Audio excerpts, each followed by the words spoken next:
In this lesson, you will learn how computer memory is organized, what memory addresses and contents mean, and how the MAR and MDR are used. You will also learn about read and write operations, input and output devices, and the three system buses. Computer memory. Computer memory is divided into many storage locations. Each location has its own address and stores a value.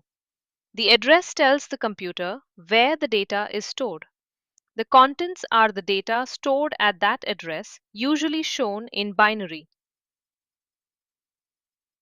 Address and contents. This table shows a small section of memory. Each row contains an address and its contents. For example, memory address 11110001 contains 0101 1011. A memory location means one address and the value stored there. MAR and MDR. The CPU uses two registers when accessing memory.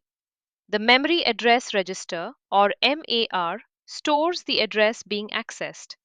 The memory data register, or MDR, stores the data moving between the CPU and memory. Read operation. A read operation gets data from memory. First, the required address is copied into the MAR. The control unit sends a read signal.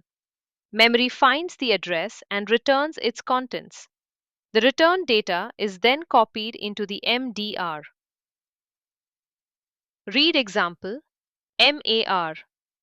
Suppose the CPU needs to read memory address 11110001. This address is copied into the MAR. The MAR tells memory exactly which location the CPU wants to access. A read signal is then sent through the control bus. Read example MDR. Memory now returns the contents stored at that address. The value 0101 1011 is copied into the MDR. The CPU has completed the read operation. Remember, the MAR stores the address while the MDR stores the data. Write operation. A write operation places data into memory. First, the data is copied into the MDR. Next, the destination address is copied into the MAR. The control unit sends a write signal and memory stores the data at the selected address. Write example MDR. Suppose the value 10010101 must be stored in memory. The value is first placed into the MDR. At this stage, the MDR holds the data that would be written, but memory still needs the destination address. Write example MAR. The destination address 11111101 is copied into the MAR. The control unit then sends a write signal. Memory stores the value 10010101 at that address. Input and output devices. Input devices enter data and instructions into a computer. Examples include a keyboard, mouse, and microphone. Output devices present processed information to the user. Examples include a monitor, printer, and loudspeaker.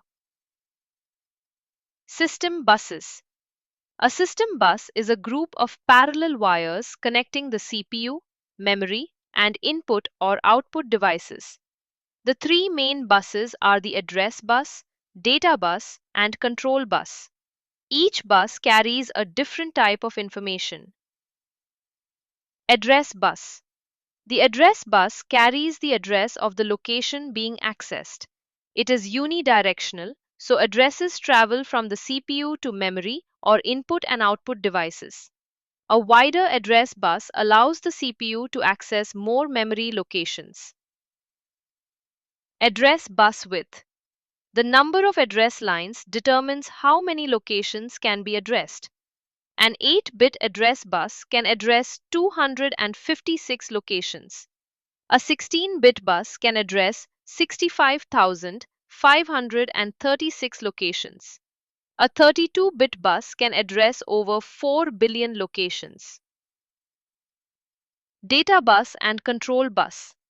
The data bus carries data between the CPU, memory, and input or output devices. It is bidirectional. The control bus carries signals such as read and write. It is also bidirectional. A wider data bus can transfer more bits at one time. Summary. Memory locations have an address and contents. The MAR stores the address being accessed and the MDR stores the data being transferred. Input devices enter data while output devices present results. The address bus carries addresses, the data bus carries data, and the control bus carries control signals. Thank you for watching. Like and subscribe for more IGCSE Computer Science revision. Visit www.tuitionharbor.com or email hello@tuitionharbor.co.uk.